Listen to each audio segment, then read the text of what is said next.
Hi everyone, welcome to week 4 of Techquitable. Today we're going over stacks and queues with Melissa and Selena leading this lesson. So so would you like to introduce yourself? Just a little bit of background, where you work, and yeah. Yeah, so you can see the introduction slide, is that right? Yep, we can all Okay, see great. that. My name is Melissa. I am a software engineer at Olive.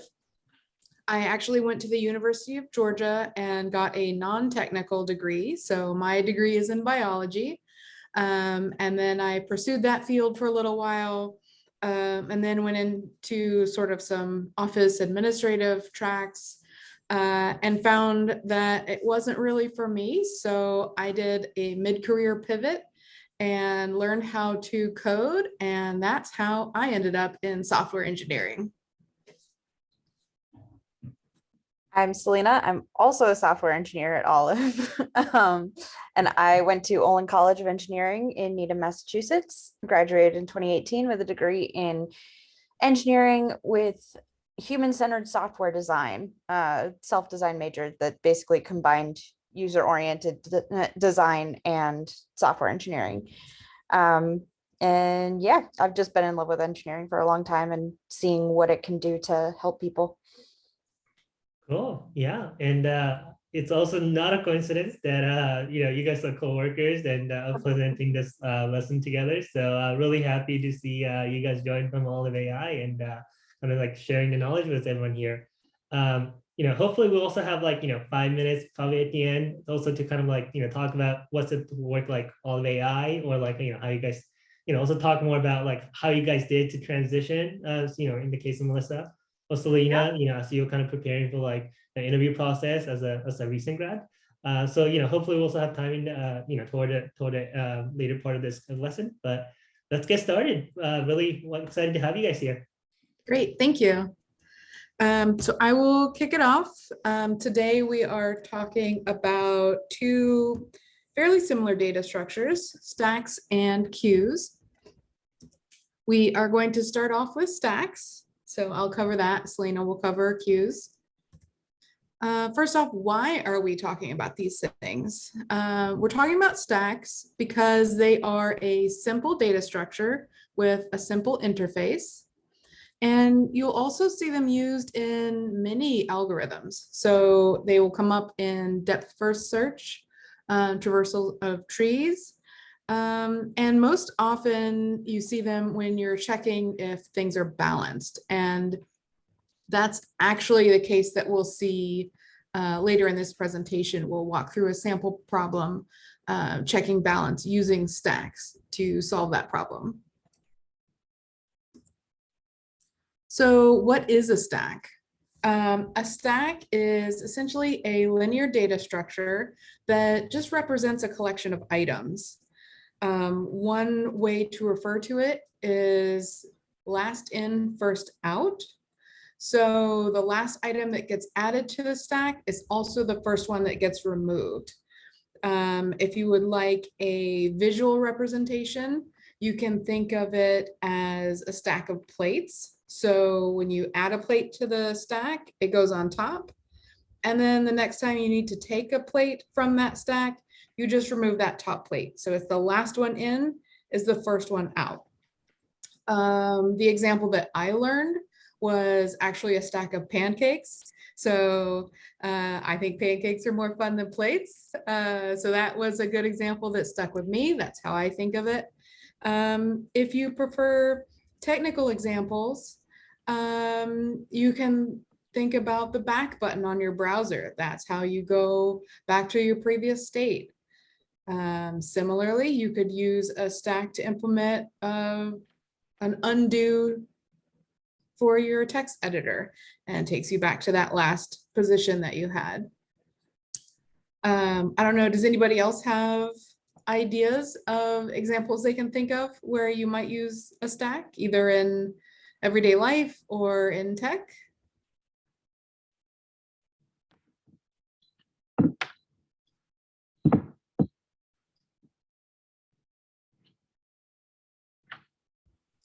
Let's see, Hawaii, do you have an answer?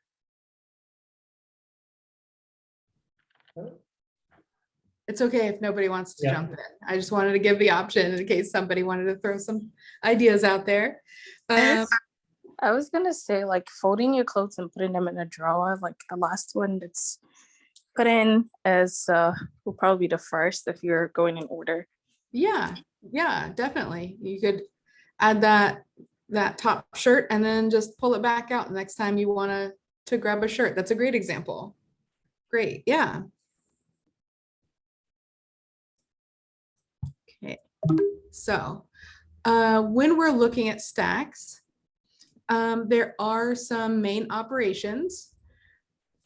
The first one is push. So if you want to add an item to the top of the stack, you will push that item to the stack. And that means it goes on the top. It's just like adding your top plate or your top pancake. And then to remove that item, you'll pop. So that's removing just that top item from the stack. When you push, it's O of 1 is your time complexity. And if your stack is full, that's when you run into an overflow condition.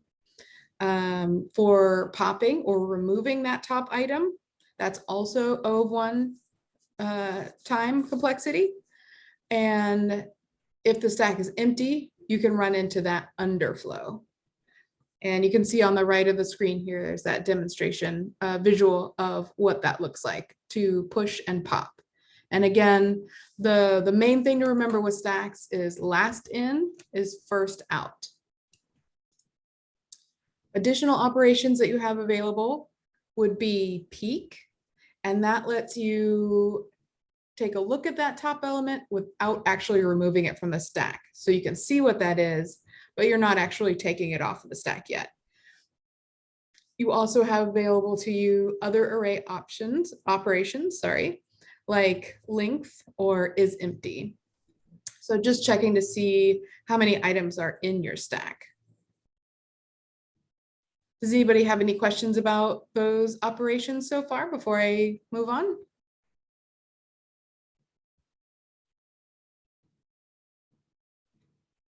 Okay.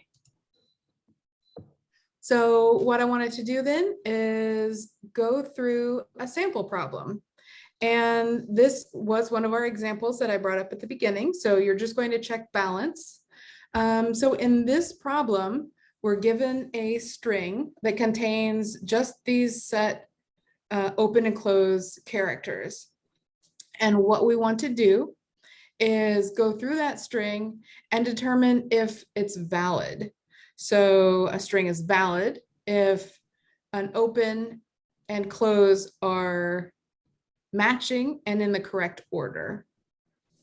Okay, so this is very similar to what your text editor does when you find that really pesky, syntax error that you're missing some closing paren. This is essentially what we're doing. We are being the text editor that's helping you out at this case. Okay, so we're going to walk through some examples of this, but does anybody have any ideas if you were given this problem in an interview? Are there any questions that you might ask your interviewer just to clarify or think through edge cases or anything?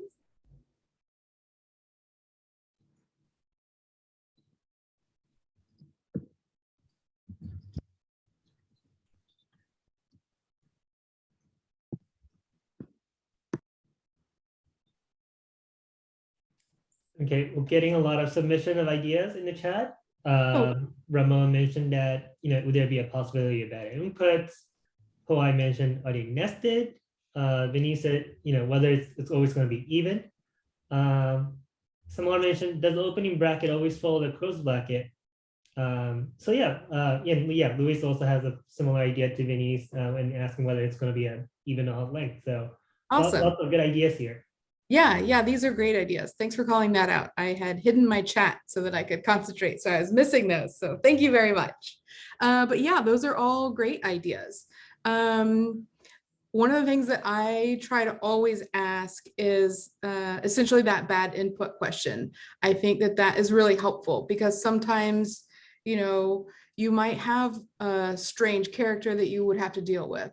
In this case, we're not going to encounter that. But it's a great question to ask your interviewer. Do I need to handle unexpected input? Or what if the string is empty? How should I handle that? Or just thinking through edge cases can really be helpful as you're going through these problems. So let's just see some examples. Here we have just the simplest case possible. We have an open and closed parentheses. So in this case, this is valid because we see the open and then we see the matching close. So this would return true in our function. The next example, you see one of each of the acceptable characters that we're going through. So open close parens, open close square brackets, and then curly braces. Again, this would be true because each open is followed in the correct order by its associated close character.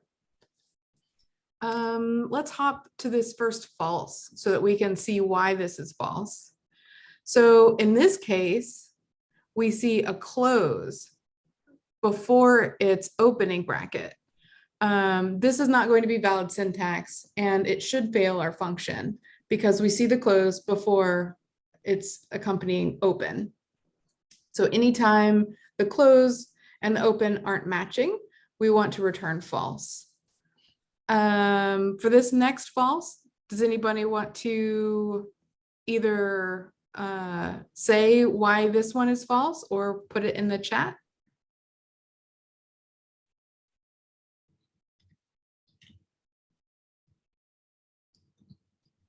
I think they align, like the way they're arranged, they either need to be next to each other or within each other. Right, right. That's a great call out. So these are not in the right order. You would want to see them, if they were nested, it should look like this example up here, where you are closing something before you open the next match set. So this one is false. That's excellent. Thanks. Okay, so let's go to how do we walk through this problem? So what we want to do with this is we're given a string. So we'll want to iterate through that string character by character. Once we see an open bracket, we will want to push that open bracket onto the stack. And then when you encounter a closed bracket, you'll pop the last thing from the stack and then compare to see if it matches, if your open and close match. If they do match, you can keep going and continue through the string. If they don't match, you already know that you're looking at an invalid pattern and you can go ahead and return false. And then additionally, once you get through the whole string, you should make sure that your stack is empty so that you don't have any open brackets just left unaccounted for on your stack. And because of the way the stack works, because we're always popping from the top, we know that we're getting those brackets in the correct order. So let's look at the next slide. That might be helpful because it will give us a visual representation of what this looks like. And then for those that prefer code examples, we will look at some code later just to help this sink in. Okay, so here we have an example problem. We know that the answer is true. We want to reach true with this one. And here is our string that we're going to iterate through. You can see this top row shows the process that we're going to iterate through each of these characters. And these columns below represent what is in our stack at each given point of the iteration. So here we look at the first character. It's an open. So what we want to do is push that to our stack. And then we can move to the next character. This one is also an open character. So we'll push that to our stack. Now at this iteration, this is what our stack looks like. We have our initial open paren and our initial open brackets. Now we see another open, so we will push that to our stack. Okay, so we've got all three here on our stack. And this is the first time we encounter a closed curly brace. So because this is one of the closed characters, instead of pushing to our stack, we're going to pop the last item. So here we pop that last item, we compare these two and verify, are they a matching set? Because they do match, we can keep going. So we'll go to the next character. This is also a closing character. So we'll pop from our stack. We're going to pop this top item off and we'll compare. Do they match? And in this case, they do. So we can keep going. All right, our next character is an open. So we're just going to push that to the stack. We don't have to do any other comparison. We're just pushing that. Next character is a close. So we pop that. And then we pop and compare. These are a match set, so we can proceed.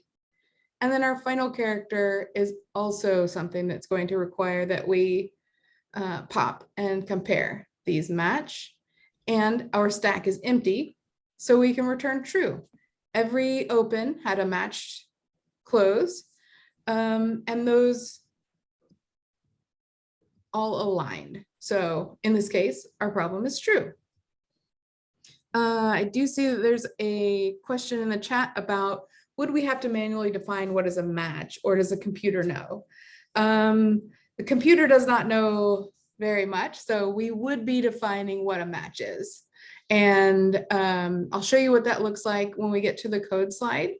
We do have an example in Python that is pretty easy to read, so it should be helpful to let you see what that comparison actually looks like in code form.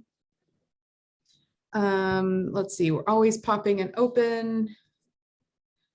So we actually push opens and then we pop close. Well, that's not right. Sorry, this is hard to talk through. When you see a close, you pop the last thing. So you actually are popping the open. So yes.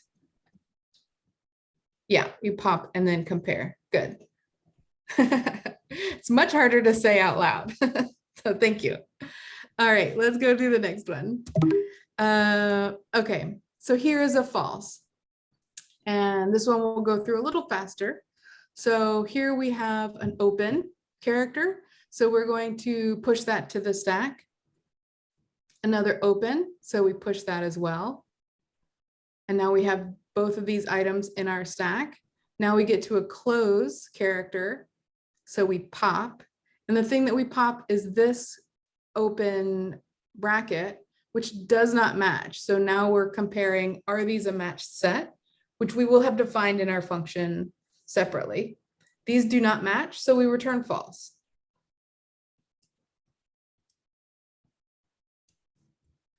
Okay, here is one more. Does anybody want to attempt to walk us through the steps of this problem?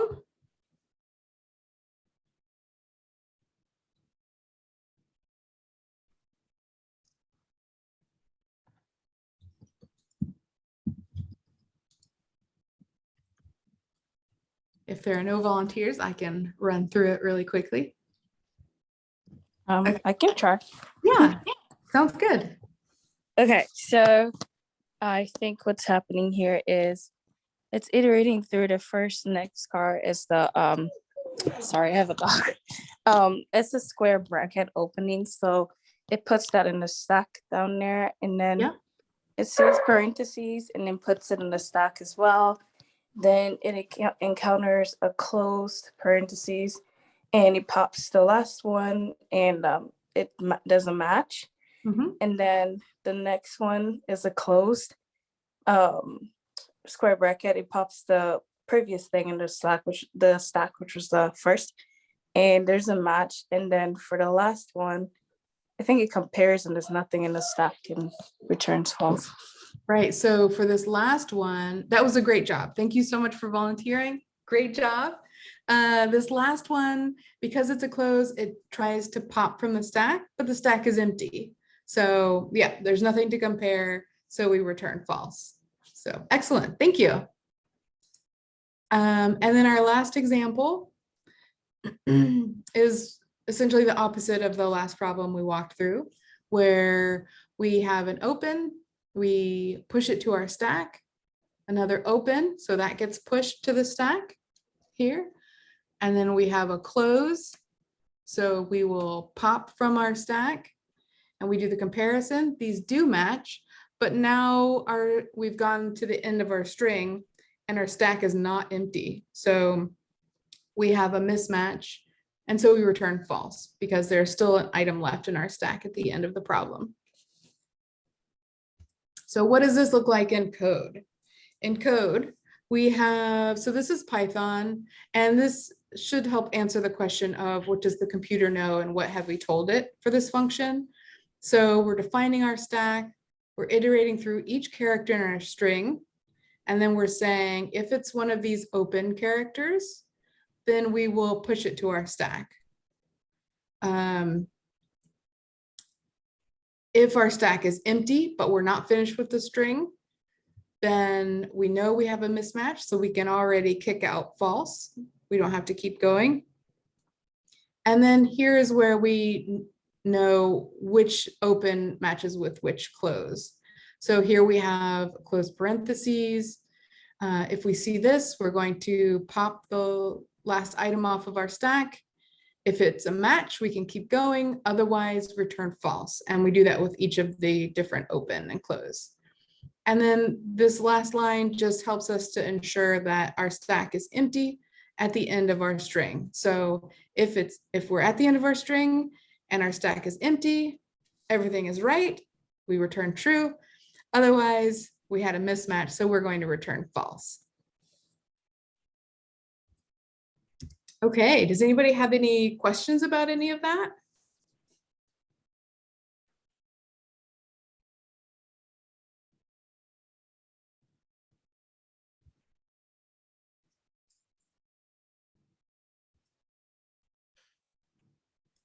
Any Hey. questions? Okay, so I have a question. In that Yeah. example, you are using a stack, which I suppose is like a function in Python. How do you account for that when calculating like the time complexity for the algorithm? Would this be only linear, or does it have like any time or any other time complexity in this case? Yeah, so for the stack, pushing and popping is O of 1. Because we're only ever adding to the front and taking off of the last item. There's no need to shift the items of the array around.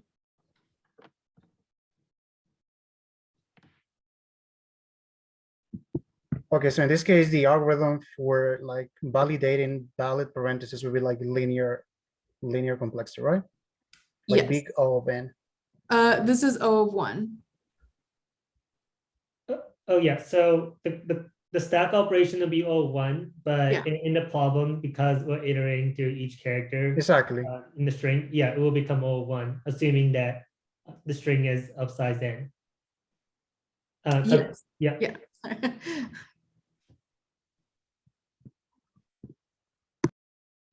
Yeah, thank you. That makes sense. Yeah. Okay, thanks. Yeah, thank you for clarifying that. And then if anybody wants to go through and do some practice problems, there are some links to some problems that you can try on your own. And I believe these slides get sent out afterwards, so you'll have access to these links. Yep, these slides will be get sent out. By the way, I think I also see an unraised hand from Malangu. So do you want to go ask your question? Yeah, great. Yes. Hello, everyone. So my name is Malangun Zunda, and I attend Jackson State University. I'm a computer engineering major. So my question is concerning the problem that we did, the valid parentheses. I wanted to ask for the way this solution has been done. Is there like an application of this in probably like a real world application where we'd be doing something close to this? Yeah, one example you could use is the text editor, where it's matching your open and close. And then you could also say the undo operation on your text editor would also be an example where this could be used. Thank you. Mhm. And then looks like this on another question from Denise about her hand raised. Yeah, I was gonna ask, is it safe to assume, like if it's of the length is of odd length, is it safe to assume that it's just gonna be false and not go through the process? Yeah, in this example, that would be a great way to fail fast. You could absolutely do that check right off the bat and then skip the rest of the logic if it's odd. Yeah, that's a great optimization. Okay, thank you, got it. Yep, that's a good find. Hi, also, hello. Oh, hi, Sully. Oh, I was wondering if you could hear me. Yeah, I just wanted to say, for the second if statement, we're seeing if len of stack is 0, turn false. Is Mhm. this because we're gonna be if this, I'm just, the rest of it makes sense. That part I'm still trying to wrap my head around. Yeah, so essentially we're iterating through the string, right? So we have a character that we're examining. Mm-hmm. We know that if we get here, it wasn't an opening character, because if it was an Okay. opening character, it would have been caught in this first if statement. So Okay. we're examining a closed character. So we will Okay. need to pop something off, and then there's nothing to pop from the stack. So that's why this one returns false, because the stack is empty and we don't have anything to add at that point. That makes sense. I just wanted to say I've also done this problem before, but this is like a way more elegant solution than the way I thought the solution was. So thank you. Yeah, I hope that it helps. Yep, and then looks like we have another question, Denise, from Denise again. Oh, is this from previously? Denise, do you have your question? Sorry, no, that's from previously. Okay, never mind. Sorry about It's that. just a wave now. Okay, are we ready to move to cues then? If that's the case, I will stop sharing and let Selena take over. Awesome. I should actually make this present instead of looking like a PowerPoint.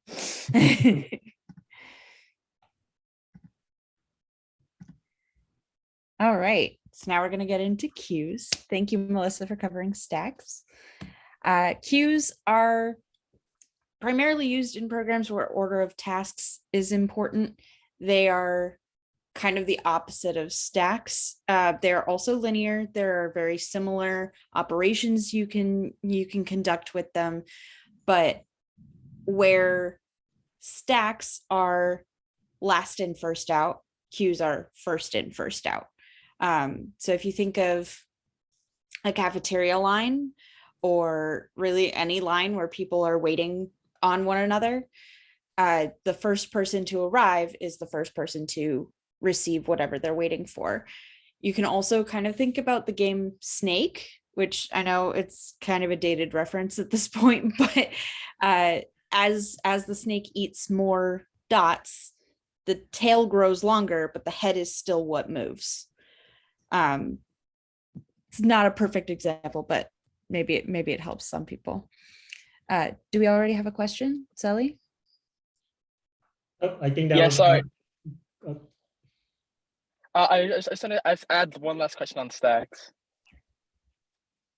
Go ahead. Yeah, so like for example, that second if statement was like based off like the implicit idea that if we didn't add an opening bracket, it would be false.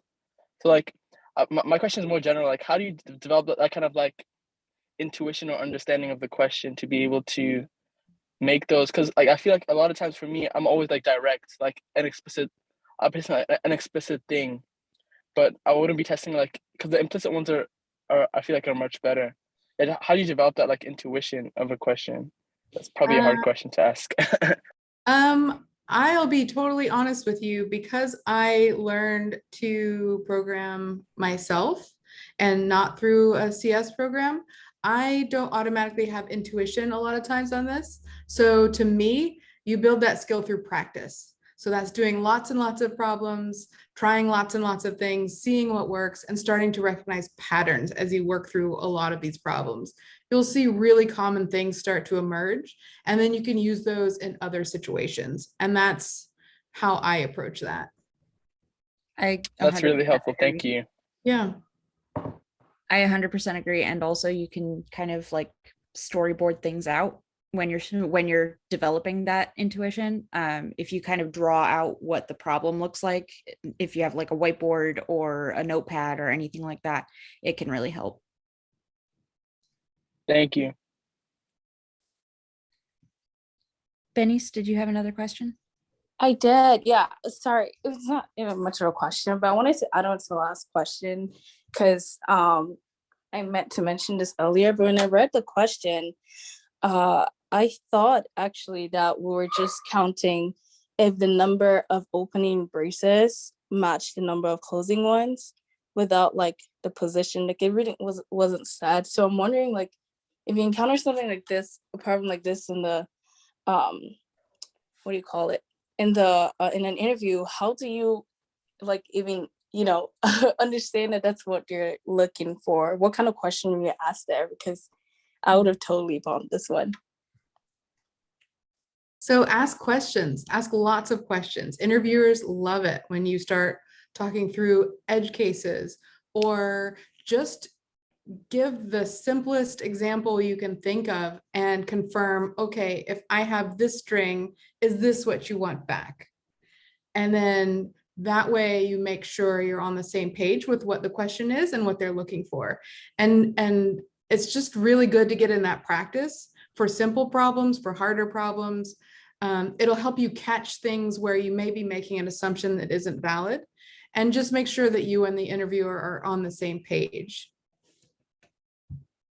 Gotcha. Thank you. Yeah, no, that's helpful. So I can just basically talk about what I think is being expected and have them clarify. Makes sense. Definitely. Thank you. Yeah. Yeah, and it kind of goes back to the last lesson where we kind of talked about the 5-step approach. And we mentioned that, well, one of the first things that you should do is to like ask questions, right? And then the second step is then you want to communicate your thought process and establish like a proposal with the interviewer. Ideally before writing any line of code, because then you could be kind of having the risk of going down the wrong rabbit hole and answering the wrong way. So then the first is to ask questions, as Melissa have mentioned. And then the second is to also just kind of establish a proposal or communicate that out loud with your interviewer. Yep, I see that. I see the good sign, okay sign. So I think we're good. All right, moving back into queues. Does anyone have any questions about queues before we move on? Like just the description of them, how they operate? Okay, cool. So as mentioned, queues have a lot of the same operations that stacks have. You can push onto a queue. It's also referred to as enqueuing or onqueuing. That's where you add an item not to the end of the list, and you would not treat that as the head of the list the way you kind of would with a stack. You can also pop, that removes from the head of the list. So that would be like a bank teller saying, okay, I want to talk to the next person. That person then moves forward and they are removed from the line. You can also peek, so you return the first element in the queue without removing it. You can evaluate the size of the queue. You can check whether it's empty, pretty much all the things that you expect from an array or from a stack. So you do have multiple choices for how you can implement a queue. You can use a linked list based implementation or an array based implementation. And what we're going to talk about here is primarily array based implementation. So array-based implementation in this circumstance has the queue's front or head at the end of the array. So when you establish your methods, you have to consider the direction that you're working in, because again, order matters. If you're looking for the queue to hit whether or not it's empty, you get the length of it, or check check whether or not there are items in the list. In order to enqueue, you add to the end that is not the head. To dequeue, you pop from the head, and to get size, you get the length of the array. Let's talk about time complexity a little bit. You can see at the bottom of this slide, linked list based implementation. When you push or enqueue, usually your time complexity will be O of 1, because you don't actually have to iterate through any of the elements in your queue. There are some rare circumstances where you might hit, for instance, the maximum length of an array and need to add more spaces, which will then result in an O of n time complexity. But most of the time it will just be O of 1. The same is true for pop, except that you don't have to deal with the length of the array in that circumstance. So it will always be O of 1. You're just pulling from the head of the array. When the head is at the beginning of the array, in an array-based implementation, so let's say it's on the left side, pushing will have an average of O of 1 time complexity. But again, you might have some issues with resizing that result in O of n. Popping will be O of n because you'll have to iterate through all the elements in order to get to the end. And the reverse is true if the front or head of the array is at the end on the right side. You have to iterate through to get to the head, so it's O of n. But to pop, you just need that last element.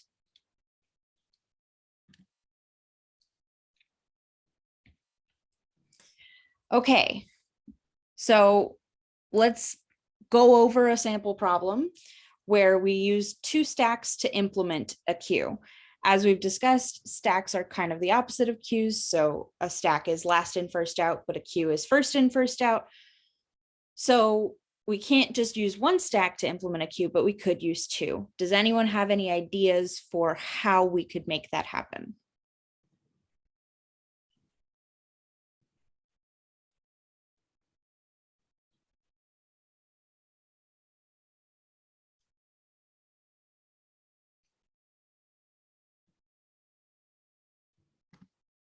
I can't see the chat right now. I don't know if anyone's responding there. Maybe reversing the stack. I don't know. I'm sorry, could you say that again? It was a little hard to hear you. Maybe using making the second stack a dot reverse of the first one. Mm-hmm. That's a really good idea. That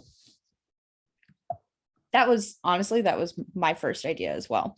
So when I was going through this, so basically, if you're thinking about, the game where you have a bunch of circles of different sizes and you have to stack them so that the smallest is at the top, the largest is at the bottom, and you can't place larger ones on top of the smaller ones.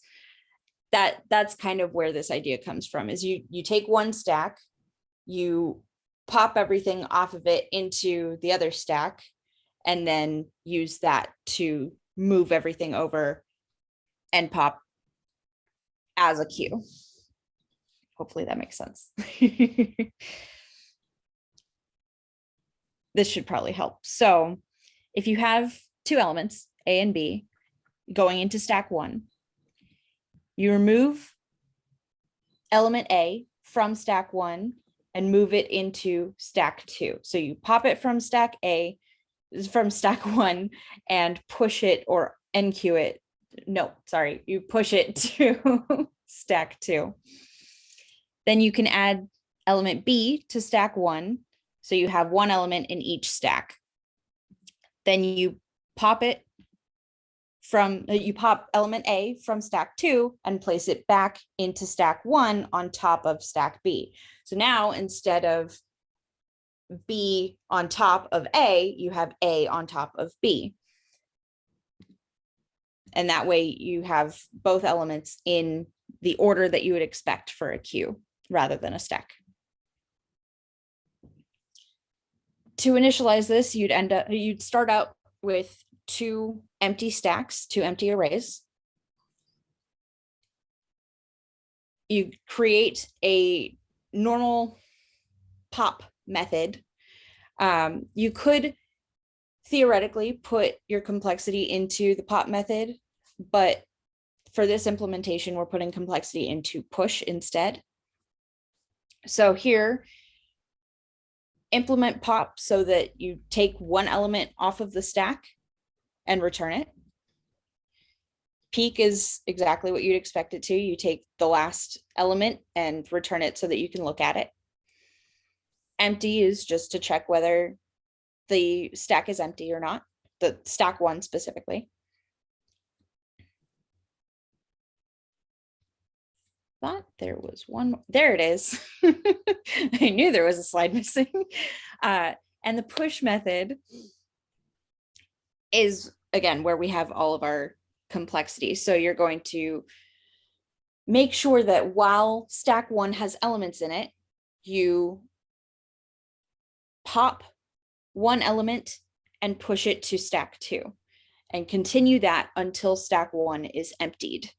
Then while stack 2 has elements in it, you pop them and append them to stack 1 so that you end up with exactly that flow that we described here of moving A over to stack 2, putting B in, and then moving A back.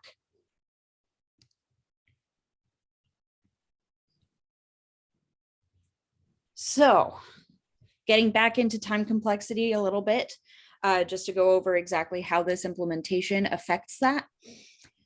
Most of your operations are going to resolve to O of 1, because most of the time you are dealing with 1 element or dealing with the queue as a whole once. For push or NQ, in this specific circumstance, it will resolve to O of N because you are only dealing with the queue itself in one instance. That is to say, each element is dealt with multiple times, but not exponentially.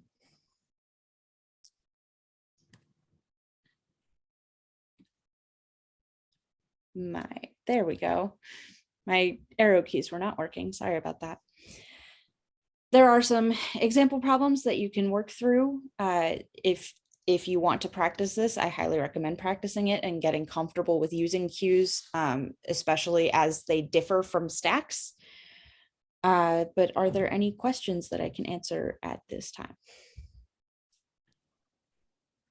Wait, so pushing to a queue is O of N? Yes, in this implementation that we just went over. Okay. Mhm. Yeah, I also had a question about using like I know there's a Python library called DQ. Mm-hmm. I was wondering, like, is it the same time complexity? And like, what are your thoughts about using that in I haven't actually used that library yet, so I can't tell you for certain. I assume it would be the same time complexity, but I can't say with certainty. Thank you. And about using it on an interview?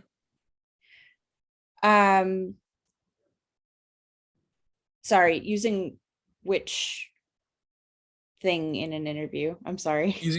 No worries. Using the DQ like library. in an interview. I mean, you can definitely. I would say if the interview question is geared toward getting at your understanding of how queues work, I wouldn't recommend using a library for it, just because the interviewer is likely looking for you to explain the ins and outs of how to manipulate a queue. But if you just need to interact with a queue as part of a larger question, then absolutely you can use a library like that. Thank you.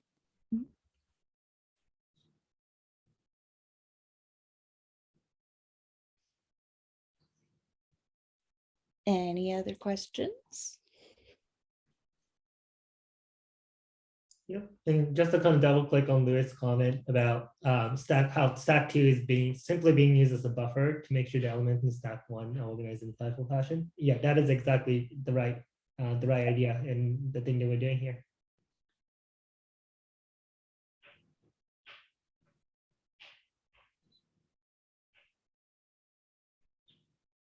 And then Benny said, excuse me, is there any built-in queue object?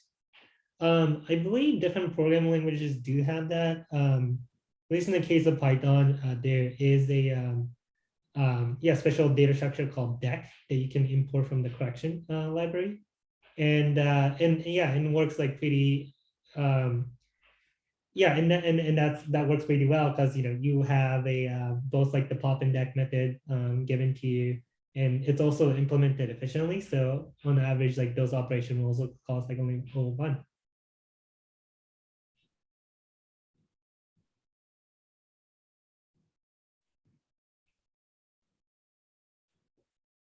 Yep. So yeah, erase the basic keys and stacks in Python, but yeah, but you don't have that kind of restriction around like LIFO or FIFO ordering.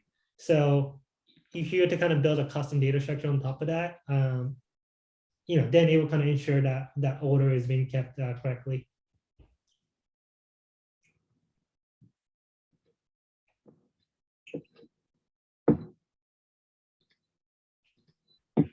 But yeah, any other questions?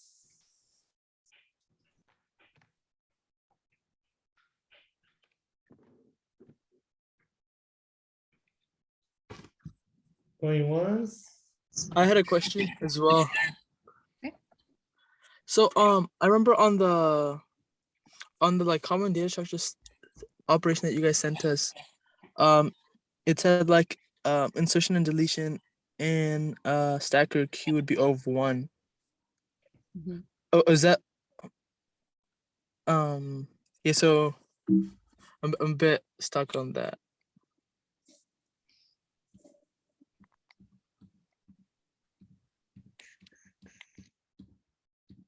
There it is. So depending on your implementation, depending on the order, like specifically for queues, depending on the order in which your elements are set, your time complexity could be O of 1 for either operation.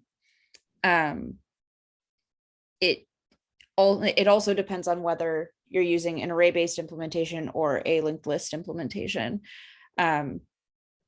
But yes, it is possible for the time complexity of either push or pop to be O of 1. Okay, is it not O of 1 when it's like not a dynamic array, or even with a dynamic array it would be like in the worst case? If it's a dynamic array, then your time complexity would be O of n, but it is O of 1 usually. Okay, thank you.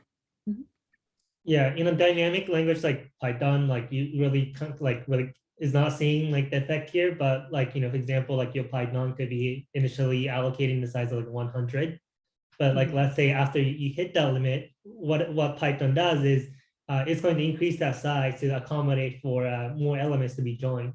So then it's going to maybe try to do like a simple like the doubling the size, and now array is going to be a size of 200. But in that creation process, it has to copy like all the elements from the old array to the new array, and that kind of like copying process is going to take O of n time, assuming that that array is of size n. So that's the worst case scenario that you could run into. Like you hit the limit of the original array size, and now like your computer language or programming language has to like double that size, and that's going to be an extensive operation. But otherwise, if it doesn't run into that limit, it's going to be an O1. Thank you. Yep. And here we're saying that, yeah, array-based implementation, we're just kind of going over this because it's like a simpler thing to go over, and we haven't also covered linked list yet. But with linked list, like, you do have like a pop and deck method O1. Here, like, push O and Q is O of N or O1, and we said that depending on whether we store the pointer to the real node. And that basically means that, hey, if you have a singly linked list, then your push is going to be O(n), because now you're going to have to like iterate back all the way from the head of the linked list, all the way to the end. But if you had implemented like a double linked list, now that's pretty fancy because you have like a both pointer pointing to both the head and the tail or the end. And then if you have those pointers, popping it off would be nice because you use the head pointer, but even pushing into that Q would also be O1, because now you can directly go to the tail using the tail pointer, and then just like push a new thing into that queue right away. And that's going to be an O1 operation. I was just realizing that when I went over this slide earlier, I intended to talk about linked lists, but only talked about array implementation multiple times. So thank you for covering that. Yeah.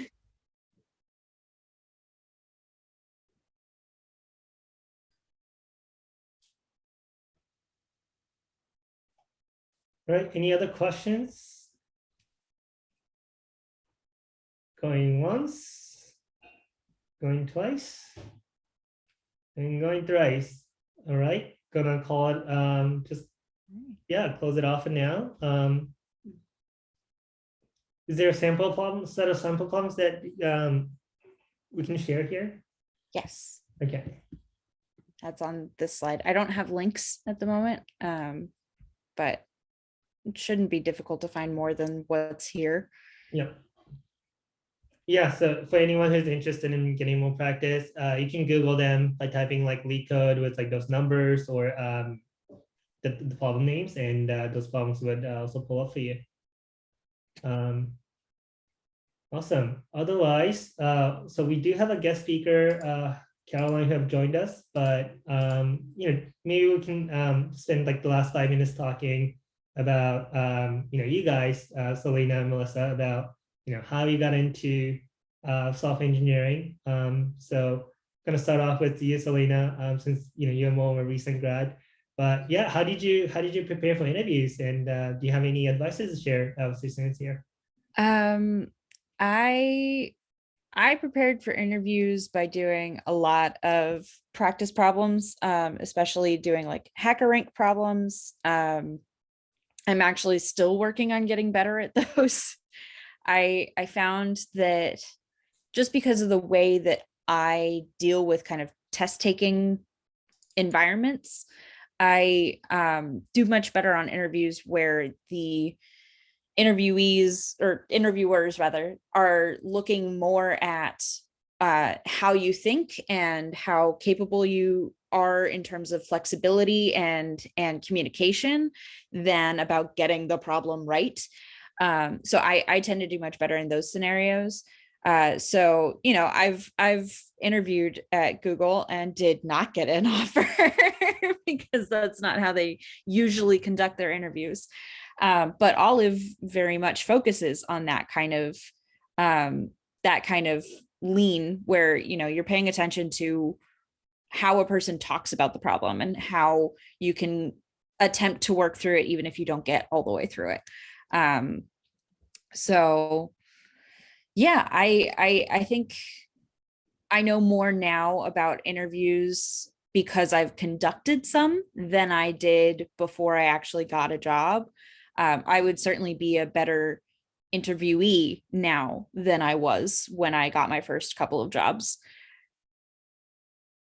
Sounds good. Yeah, thanks for sharing that. And thank you also highlighting the fact that some companies do interview differently. It's not all about the LeetCode style or the Google style of interviewing candidates.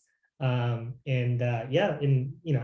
think we've been also hearing trend that some companies are also moving toward that kind of like more skill-based interviews or even communication-based interviews, and that also kind of gives like a more interesting alternatives in the job market. Yeah, thanks for sharing that. And to kind of pass the ball on to you, Melissa. You mentioned that you switched career after college, which kind of gives a lot of hope to a lot of people that who are wanting to get into tech. But yeah, also curious to hear what your transition process was like. Like, how did you even learn about software engineering in the first place? And then on top of that, prepare for coding, engineering interviews after that. Yeah, so learning about software engineering was actually pretty easy because I was living in San Francisco at the time. So a lot of my friends were software engineers or friends of friends. So it was really easy to kind of build that network of people that I could just say, what do you do and what's interesting about it? And so I did a lot of informational interviews, and then learned to code. And my interview prep process was a lot of lead codes type challenges. I also built a handful of toy applications, just things that I was interested in, or things that I thought might look interesting to the types of companies where I wanted to work. I also paired up with some friends that were also interviewing, and we would give each other practice interviews, because one of the things that I found really hard was to solve a problem while talking out loud about the problem. It was much more natural to me to just stay in my own head and try and figure it out, but that does not help the interviewer get an idea of your thought process. So I really had to practice speaking out loud my problem solving process. And that was really helpful, just pairing up with somebody, and we would take turns asking each other different questions and making the other person walk through and giving hints and prompts. So you also kind of have that practice, and it just becomes a little bit easier. I also did a bunch of informational interviews. I would find companies that seemed interesting and just reach out to engineers there and ask for 15 minutes to ask them, what's a day look like for you? And so I learned a lot about a lot of different companies that way, and it was really helpful. Yeah, thank you. Thank you for sharing your story. Mhm. Yeah, I see you mentioned kind of, having, right friend or friend of friends is really helpful because it kind of creates that kind of osmosis-like environment to like learn about tech. And yeah, I'm glad that, you were in San Francisco. I grew up in San Francisco, so love the city. Yeah. But you got to like kind of have your starting point that way. And yeah, and I think that's also what Techquitable is also trying to do to a certain degree, to just serve as that new friend in the students network to kind of like share that knowledge and pass it on. So yeah, really relate to your messaging here. But yeah, any kind of like questions that the students have for these mentors here today? Just want to open up to the floor for any questions.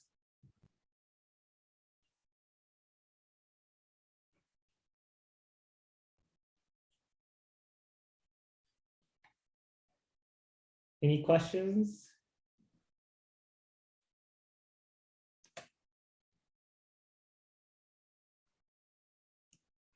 Okay, got one from Luis. So regarding leak code, what's your technique when doing problems? Tackling a problem until you arrive to the solution, or doing a problem for a bit and then the jumping solution if you don't get it soon enough? So I'll throw in my approach, because when I first started, I would just keep working on it, and even if I was stuck, and I found that I would get frustrated. And so a better approach for me was to set a timer, because you'll probably be trying to solve these under a time constraint anyway. So it's good to kind of have that in mind. So I set a timer for myself. go through the problem. And if I'm stuck at the end, I'll look up a hint. And if I can't make significant progress after the hint, at that point, I will read through a solution and then make sure I understand the solution and how they got to it. And then what I like to do is a week and just sort of bookmark that problem. And then maybe a week later or so, reattempt it and see if I can get to that solution myself. Because if I understood it and I can internalize the approach and understand why it worked, then you can sort of build this library of pattern recognition. And so that's kind of how I do it. The only thing I would add is I tend to take notes on like what questions I have, so that even after I've answered the problem for myself, I have kind of a log of like what I've been confused by in the past. Because I won't necessarily take notes on what the answer is or on what the answers to my questions were, but I will at least have the questions themselves written down, so that I can return to them and work through them again and remind myself of like how to build off of that knowledge. Yep. Yeah, those are both really helpful tips. I think in the interest of time, we're going to just capture one more question from Malangu, who has his hands raised up. But can you go ahead and ask your question? Thank you. So my question is to Melissa, because she mentioned that some of the things that she did was to build some toy projects. So I wanted to ask on like, how do we get started with that route? Because I think so far you've laid a very good foundation for us to kind of follow for the technical interview with problems that we might be asked. But for projects, how can we get started to have some projects on our resume that can help us have some good discussions with our interviewers and just give us some skills that will be relevant for us? So I will say that I Googled what are some easy applications to build, like toy applications. And you can find like a list of 100 or something. And I basically just picked from this list what things sounded good to me. And I didn't necessarily go any further than that through the list. But for instance, I made a weather app that like I knew I wanted to practice making API calls and doing different things with those API calls. And so that was more of a simple API plus front end heavy project. So it was, I found some free APIs that I could use because sometimes that will be tricky. So just free publicly available APIs that look interesting to you, and then figure out what you want to do with that data. I also wanted to practice with a simple database. So I started thinking, what are some things that could be interesting for a database? And so it was essentially thinking through, I don't know, I could make a bookstore, or like an online library or something, and just store books in a database and then figure out how I wanted to deal with that data. And then I've done some that were, maybe I wanted to learn more about permissions. And so it was just focusing on that piece. So just sort of thinking through what you want to learn and then build from there. That's how I've approached it.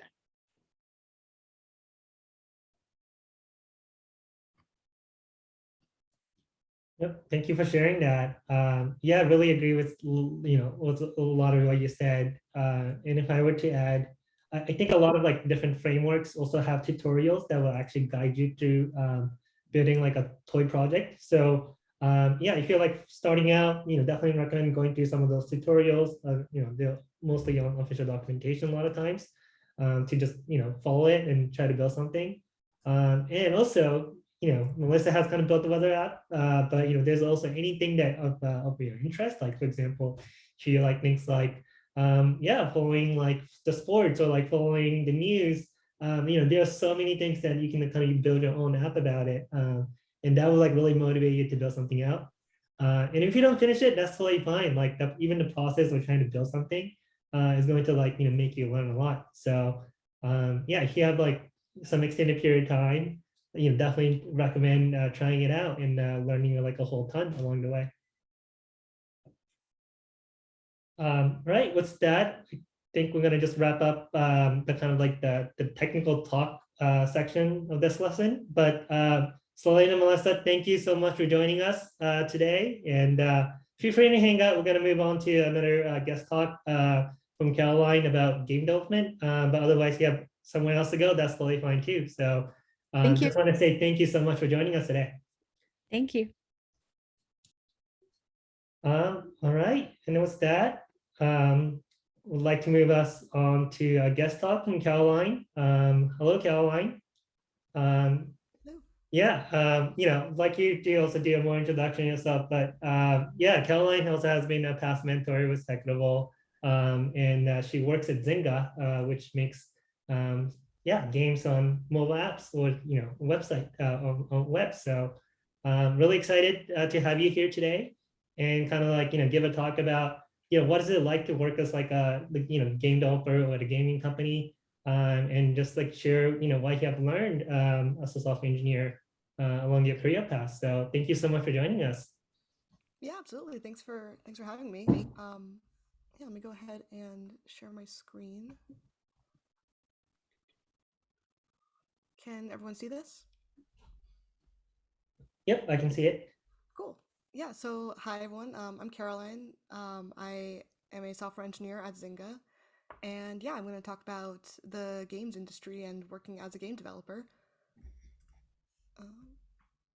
So a little bit about me. I'm a senior software engineer. I've been at Zynga for about 4.5 years. Before that, I interned at Demiurge. I've worked on 6 different games at this point in my career, which has been really, really exciting, really fun. And yeah, I majored in computer science and math, and I had a minor in film studies. So that's a bit about my academic background. But yeah, it's been really exciting working on lots of titles. I worked on a game that never shipped. I worked on a bunch of live titles. I worked on games that are small. I've worked on games that are large. And currently I'm working on Merge Dragons. But yeah, primarily been working on mobile titles at Zynga. So I guess quick show of hands, who here plays games? You can emote react, you can say hi in chat. And it doesn't have to be big, it doesn't have to be console gaming, it doesn't have to be PC gaming, mobile gaming, or even if you just do the Wordle every day, even if you played Among Us with friends back, in 2020 when that first blew up. Yeah, I'm seeing a lot of hands coming up in chat. Basically, games are huge. Games are an incredibly fast-growing industry, and it's a young industry relatively compared to other media and entertainment, but it's already bigger than music and movies. I mean, look at the size of even Fortnite and Roblox and these giant, massive games that are cultural phenomenons. And yeah, it's cross-platform. There's console gaming, there's PC, there's mobile. We're even getting into the crypto space. There's all this potential and all this growth, and no one really knows quite yet where games will even end up because it is such a young industry. But it is a huge industry, and you'll see these massive, like in terms of business as well. We have the the Microsoft, acquisitions, and even Zynga recently got acquired, and there's all these giant like companies that are growing and growing and getting bigger and bigger every day. And outside of even just making games and playing them, there's also this new entertainment, this new media. We have esports, we have streaming, we have these social phenomena, right? We have, everyone's talking about Wordle. At least I've seen seems like everyone's talking about Wordle. Yeah, so it's definitely a very exciting space to be in right now, and it's just getting more and more exciting every day. So I guess a bit of a breakdown. What does it actually look like to work and make video games professionally? So this is, at least in my experience, the typical breakdown of a game team. These can be various sized disciplines. They can be large teams, they can be small teams. There might be overlap in roles as well. Someone could wear many hats. And there could be other more specialized sub roles within these. So I'm a software engineer, so I do code, and specifically I do a lot of client code, a lot of feature development. but you can also have more specialized engineering. You can have backend server maintenance. You can have tools programming, making software that's only used internally to help the other disciplines to make the game. You can have technical art, which is more focused on the graphics and the optimizations, and you can have all kinds of like specialized. You could have AI for programming different, NPCs walking around the world or whatever. So there's a lot of breadth within engineering itself. You also have art. You have concept artists that decide what the game is going to sort of look like, the vision for it. For 3D games, you might have some animators working on 3D rigs and making the skeletons and texturing materials, like all these. There's all these pieces that come together within art as well. There could be sprite work, there could be UI work as well. Then within that, there's UI and UX. UX is the user experience, UI is the user interface. So there's a lot of overlap within that role, but they are somewhat different. But UX is mostly about what is the moment-to-moment interaction for a player feel like? Is this going to be a drop-down menu? Is this going to be a button? Is this going to be some kind of more complicated interaction? For mobile games, a lot of touchscreen based interactions. You don't want to clutter up with all these buttons on the screen, so you want lots of intuitive, interesting experiences, and you want the game to look sleek and nice. So that's why UI and UX tends to have a lot of overlap, because it is how you're presenting the information to the player and how they're going to interact with it. You also have game design. Game design is a very broad and strange kind of field, and I feel like it's one that is pretty unique to the games industry, but it's basically they're designing the experience for the player in the broader sense. So for games that are being developed that have not shipped yet, it could be, what are the mechanics of the game? What does the player do? Like, what's the high level goals? It could be even within the narrative. What is the story? What are the players, what are they playing a role? Are they doing this or that? Game design can also get into the very nitty gritty. It could be the tuning. It could be like, how much HP should this enemy have? How much damage should this weapon do? And just getting really balancing and fine tuning that experience to make sure the player has a good experience. Game design is a very interesting and something that I'm definitely outside my area of expertise. Like I said, software engineer, so I just focus on the coding side. But game design is really cool. There's also product management. So especially with mobile games and more nowadays with console and PC, games are turning from a single product that ships to a live service. So there's constant releases and updates and patches and new features coming out constantly. And so product management is really focused on maintaining the health of that game long term, keeping players engaged, getting new players to sign on and jump on the game, figuring out like what can we offer to the players to give them the most value. You do see in a lot of mobile games those like microtransactions, like what are things we can sell to the player that they will then have a good experience and want to come back and keep spending money and keep the game alive and healthy and growing. So that's product management's role. Then there's production. So producers are kind of the people that just keep the gear spinning. A producer is someone who will sort of maintain the schedule, the roadmap.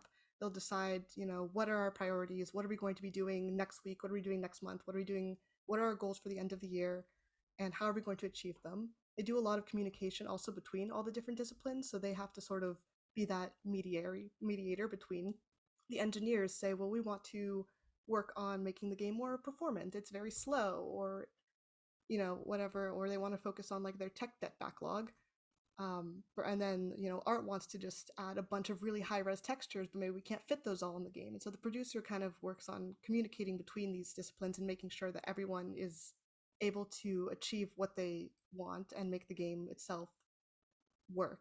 For games that are in development that aren't out yet, producers also just make sure the game ships on time, gets out the door. They have to sort of make the decisions sometimes of, do we have time for this feature? Do we have time to build this really cool thing, but it's just not going to fit in the game? And maybe we have to move that to a DLC, or maybe we have to move that to another future release for this game.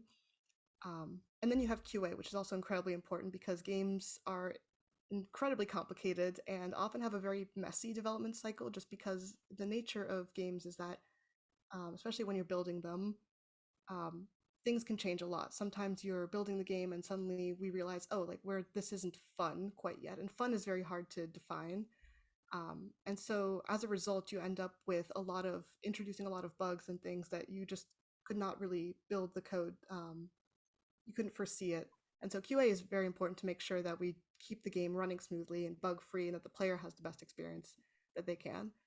Then there's also a bunch of other roles. There's writers for more story driven games. And so there's lots of different roles. Also, do we have a question? Or I see a hand up. No, I think that was from earlier when you were Oh, polling okay. who's done gaming. All right. No worries. Cool. So yeah, what does the actual day-to-day look like?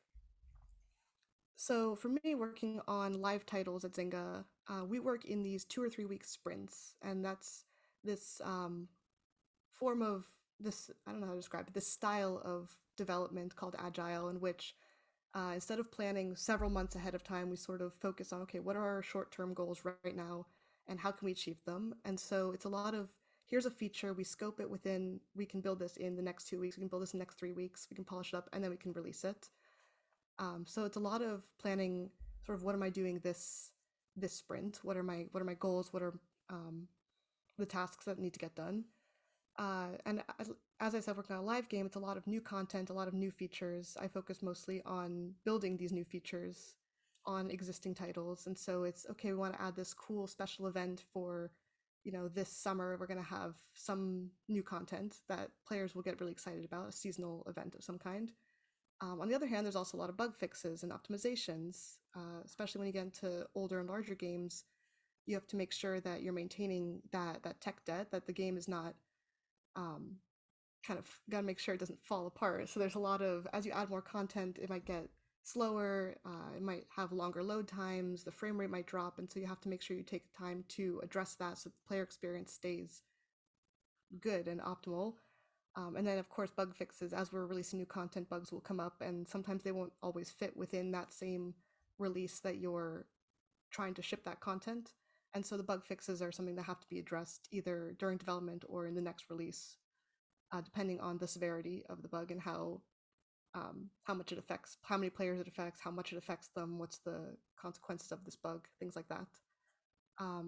So most games are built on what is called like a game engine, and that's a framework in which you build your game that takes care of a lot of the sort of core fundamental things, such as rendering to this, like drawing something on the screen, drawing something on your phone, like the sprites for all your different characters running around, animations, sound, all the sort of libraries you'd expect from a game that are sort of independent of that. And so having a lot of familiarity with the engine that you're working in is very helpful.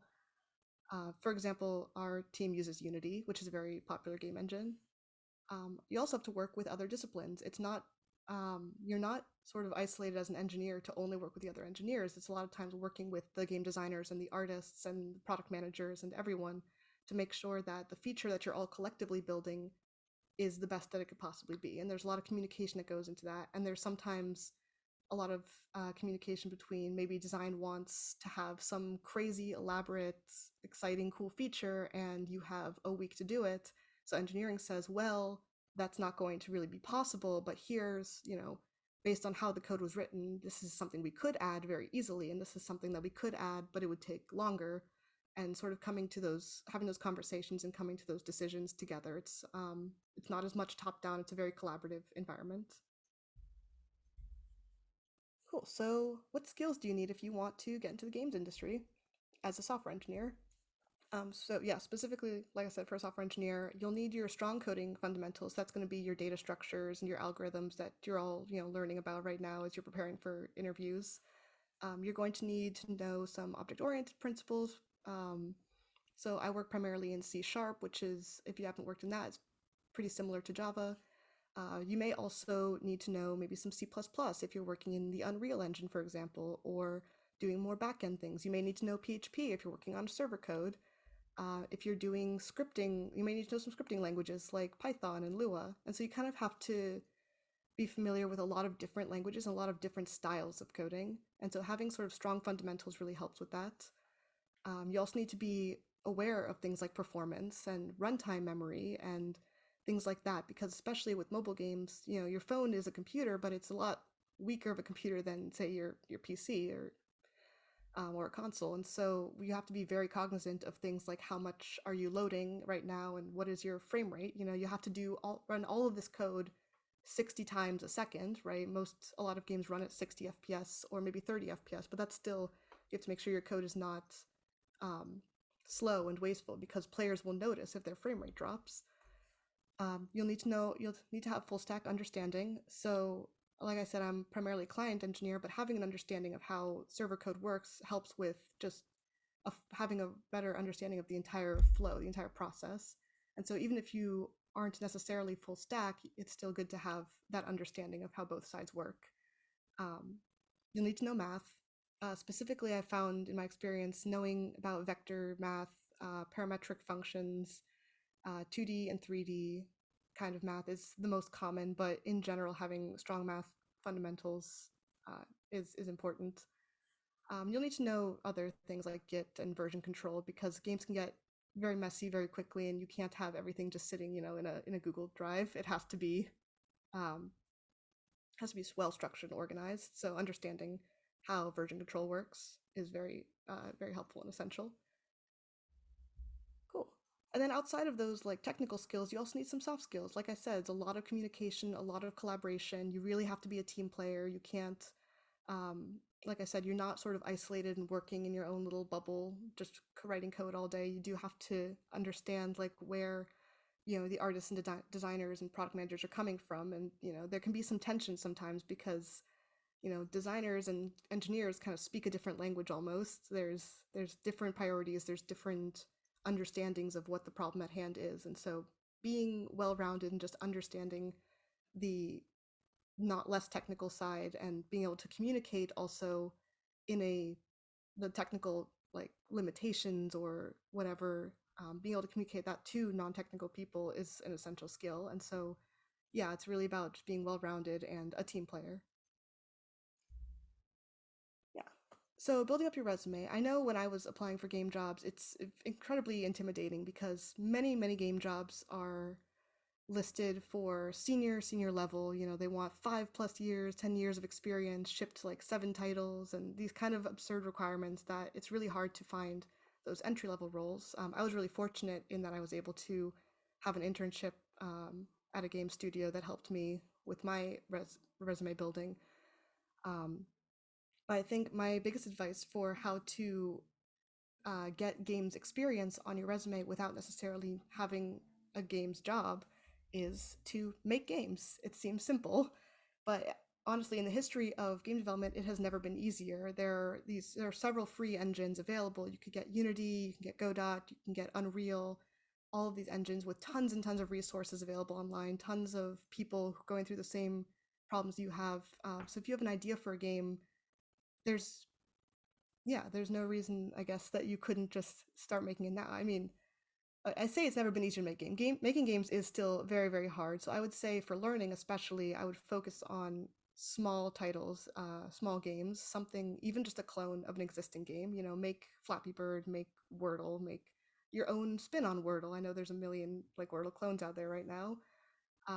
And even better, you can self-publish as well. Like it's so easy nowadays. It's you can go on itch.io and there's other platforms where you can actually have a game, and then having a game on your resume that's published, that you could even have a link to it on your resume and say, go download my game and play it, is a huge thing to put on your resume. It looks really impressive, and just getting a game from concept to completion is so difficult. Many games never ship.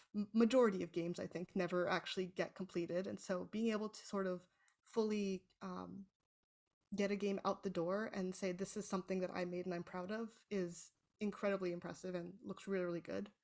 And on top of that, as a bonus, you learn by doing. And that's the best way to learn, in my opinion, because it's very easy to say, oh, well, this looks easy, and I'm just gonna like build this game this weekend, and suddenly you realize like the amount of work it takes to build something, and maybe you have no idea even where to begin with a certain kind of feature or mechanic or whatever thing. So just by trying and learning and trying and doing, like you learn so much just by even trying to understand like, okay, how do you think the developers of this game made that, and how can I apply that here? and then reading through tutorials. And it's just really a good way to internalize and learn like these skills. Cool. So I guess that's it for the talk. So I guess, does anyone have any questions?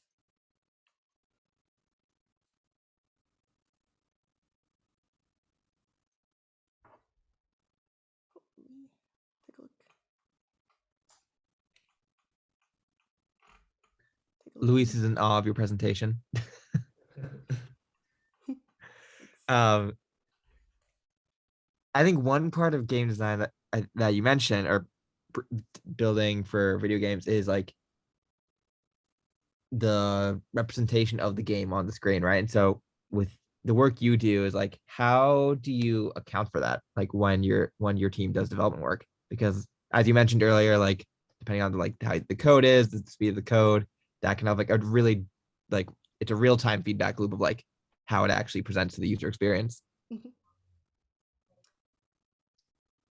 Yeah, so I guess you're asking more about the process of developing a feature and being able to test it, or Yeah, that works. okay, yeah. So like I said, we work in Unity, and Unity has an editor on your computer that you can work with.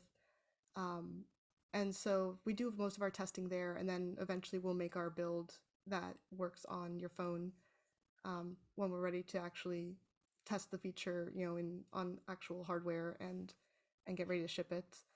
Um, yeah, a lot of times when developing a feature, we'll start with sort of the back end, even though it's client side, just the underlying data structures and the sort of core logic, like what are the functions we have to call. A lot of times we'll use tools to be able to sort of fake it until the actual final art and design comes in. And so say, okay, like I'm just gonna like run a console command to, you know, purchase this item from the in-game shop, and you know what does it look like, and then like spawn this item in the world so I can like interact with it and play with it. There's a lot of tooling that comes with that to help with debugging and testing.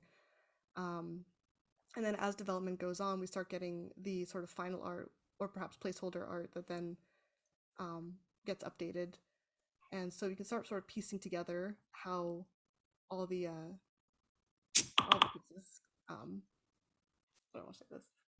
Yeah, you can start piecing together it over time, and then you start getting into this loop of playtesting it and having the team look at it and play it and say, does this feel right? Does this, do we need to tweak this? Does this look right? Like, do we need to change this art? And oh, there's a bug. Can we like get that on the list of bugs to fix? And so it's a lot of back and forth and a lot of iteration. Yeah, I hope that answered your question. Yeah, thank you.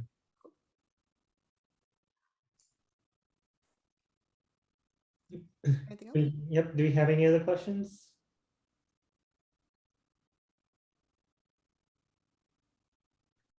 Any tips from your experience about just like, let's see. Actually, we'll do any like project that you've been particularly proud of that you got to work on. A project. Hmm. Yeah, I think that I've had a lot of experience working on different types of projects, and so it's been definitely an interesting experience, and I've been proud of sort of the work I've done on all of them for different reasons.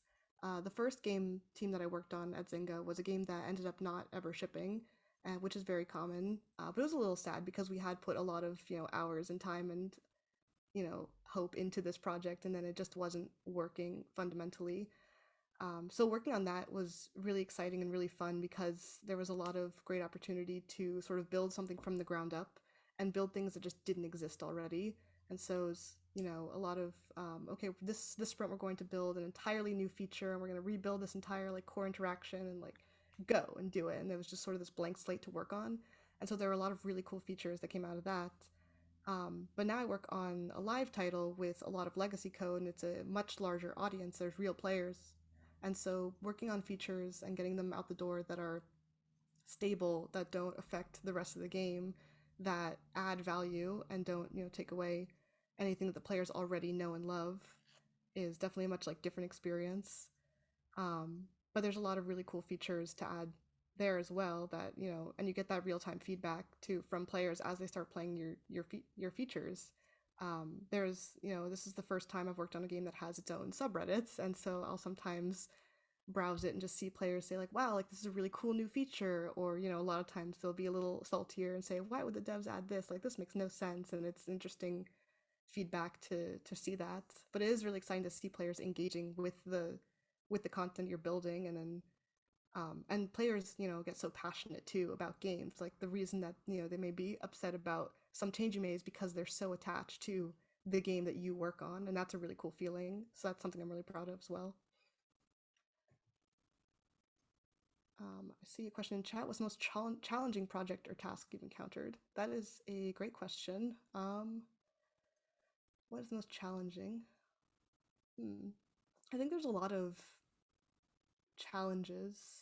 I think the big thing for me is, I guess, again, when I started on the Merge Dragons team, it's a much older game with a much larger audience. And so the challenge there is learning about this. It's a 5-year-old game at this point. And so a lot of legacy code, a lot of tech debt that builds up, and a lot of just different versions of features that exist. Like I said, game code can start to get a little messy if you're not careful. And so just digging through is kind of being an archaeologist and understanding how this game is even fundamentally built, and what are some pieces that maybe were picked up or dropped, and the whole kind of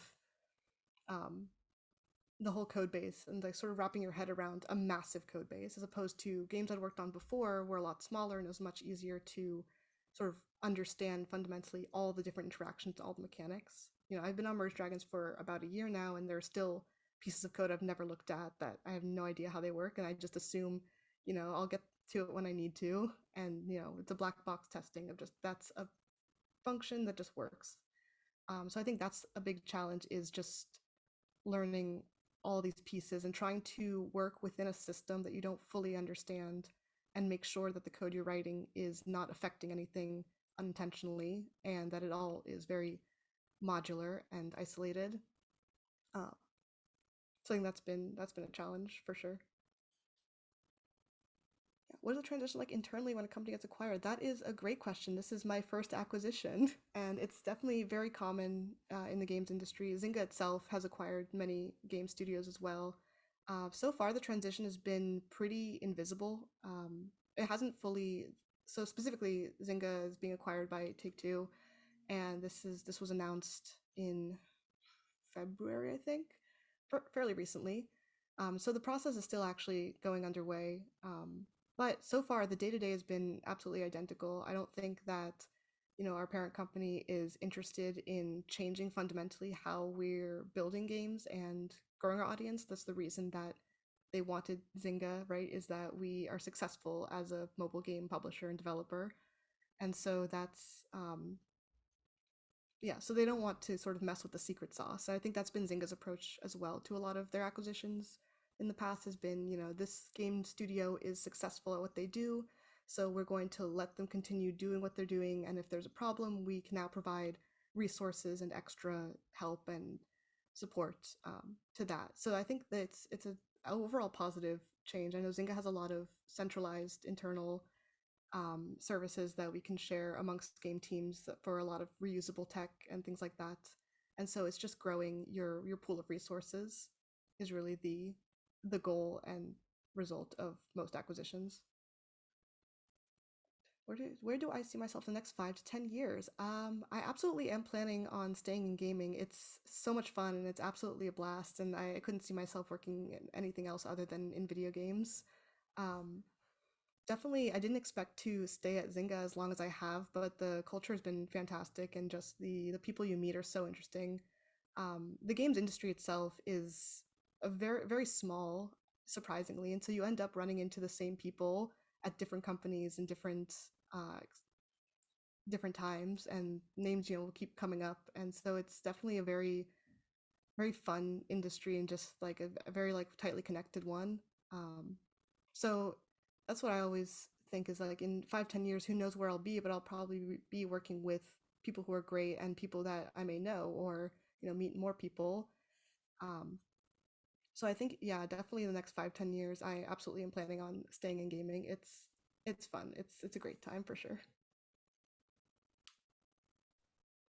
Do you have any suggestions or thoughts from your personal experience about just like finding community as a minority, especially in gaming, where like the stereotype can be like it's very male masculine, very like lots of guys. And so like as a minority in tech, but also in gaming, any thoughts about like what's worked well to find a community? Yeah, absolutely. Yeah, gaming is definitely something that is currently very, male, very white dominated. And so there have been a lot of initiatives to try to expand that. I know there's a lot of communities out there. Even within Zynga, there are a lot of internal employee resource groups for all the different kind of subgroups that exist within tech. We have our Women at Zynga, we have our Latino, Hispanic, um, Black engineers, or all the specific minorities in tech. Um, so within Zynga, at least, there's that community and those resources, and they'll often provide opportunities to give talks or meet other people from other game companies. So I guess my advice would be to probably just Google and see if there are communities online for or meetups. 'Cause I'm not sure off the top of my head if there's anything specific I can recommend. But definitely it is something that the games industry is aware of, that it is something that we're actively trying to address and change. And you'll hear horror stories, I think, from some studios, but from my experience, the culture on a team really is the people that you work with, and it varies team to team. And there is sort of this overarching narrative, it's what gets into the news, right? Is the stories you hear. But there's definitely a lot of positive and a lot of great experiences in working with diverse teams. So you just have to dig a little bit to find them. Cool.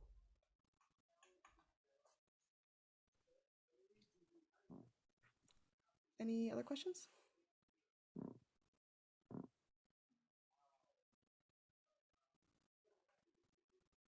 Could be about anything.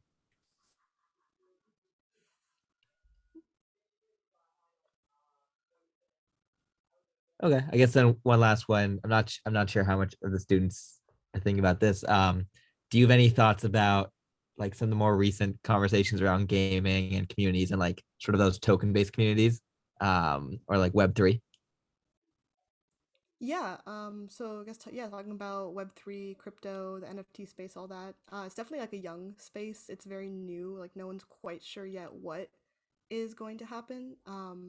I think you hear a lot of sort of debate on both sides about whether it's a good direction for games to go in. I know that most game studios right now are doing some research and investigating if that's a space they want to get into and what benefits we could get from that space. So it really depends on the use cases that sort of come out of it. I think right now there's not a very clear direction that Web3 is going for, especially within the gaming space, since most games are very centralized, and the whole vision for Web3 is this decentralized world for everyone to interact on. But it is something that's new and young, and I think games have historically also been sort of pushing the new technologies. I remember back in early 2000s when Nintendo released like a touchscreen console, and I was like, oh my gosh, this is the future right now. Touchscreens, what? And so yeah, historically games have always kind of pushed new technologies and have explored that space because it's always pushing for exactly the DS is a great system. And so it's exciting to see what games will sort of come up with and what problems will be solved with Web3 and what are the solutions that games will come up with, and then seeing if I other. think your audio cut out. Oh shoot, did it? Can you hear me? We can hear you. Oh, okay. Oh, maybe it was just me then. Okay. Well, thanks for letting me know. Yeah, exactly. Color screens. I remember even like the N64 had a voice activated game, and that was the early 2000s, late 90s almost. So yeah, and you'll see like the rendering capabilities of modern PlayStation, Xbox, and modern consoles, just the sort of hyper realistic graphics that you can get, that then we're translating that technology from games into film and CGI and virtual reality and these technologies outside of gaming that sort of apply. So yeah, to answer the question, like crypto is a very new space, and I think the games industry overall is exploring it and trying to understand what are problems we can solve, what are solutions, what are exciting directions that we can take this technology.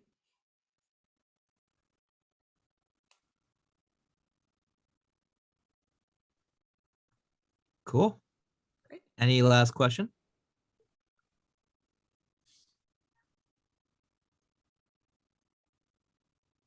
All right, then we can wrap it there. Thank you so much, Caroline. Yeah, Really thanks for having appreciate me. it. Oh, and sorry, one more thing. It's my contact information. If anyone's interested in chatting more about games or want to connect, there's my personal email, my work email, my LinkedIn. And yeah, happy to chat some more and answer any questions you may have after the talk. Sweet. Thank you so much. Great, thank you. Thank you so much. All right, and that is session for today, and we will see you all next week. Thank you everyone for joining. Hope you guys have a nice weekend.